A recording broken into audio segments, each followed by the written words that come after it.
गोविंद राधे श्री राधे राधे गोविंद गोविंद राधे राधे राधे गोविंद गोविंद राधे जय राधे राधे गोविंद गोविंद राधे गोविंद राधे गोपाल राधे गोविंद राधे गोपाल राधे गोविंद राधे राधे गोपाल राधे गोविंद राधे राधे गोपाल राधे राधे राधे गोविंद गोविंद राधे जय राधे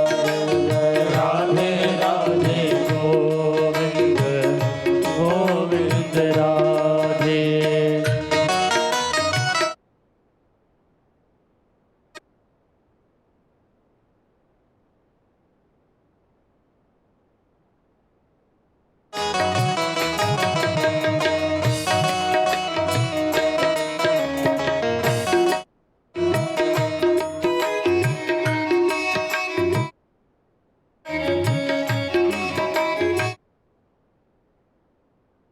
गोविंद राधे गोविंद राधे गोपाल राधे गोविंद राधे गोपाल राधे गोविंद राधे गोपाल राधे गोविंद राधे गोपाल राधे राधे राधे गोविंद गोविंद राधे श्री राधे राधे गोविंद गोविंद गोविंद राधे जय गोपाल राधे गोविंद राधे जय गोपाल राधे गोविंद राधे जय गोपाल राधे गोविंद राधे गोपाल राधे गोविंद राधे गोपाल राधे गोविंद राधे गोपाल राधे गोविंद राधे गोपाल राधे गोविंद राधे गोपाल राधे गोविंद राधे गोपाल राधे गोविंद राधे गोपाल राधे गोविंद राधे गोपाल राधे गोविंद राधे गोपाल राधे राधे राधे गोविंद राधे जय राधे राधे गोविंद गोविंद राधे जय राधे राधे गोविंद गोविंद राधे जय राधे राधे गोविंद गोविंद राधे रसना में अगर हरि नाम रहे फिर जग में नाम रहे ना रहे मन मंदिर में घनश्याम रहे झूठा धन ढान रहे ना रहे हर वक्त हरि का ध्यान रहे सुख दुख का ध्यान रहे ना रहे उस ठाकुर से पहचान रहे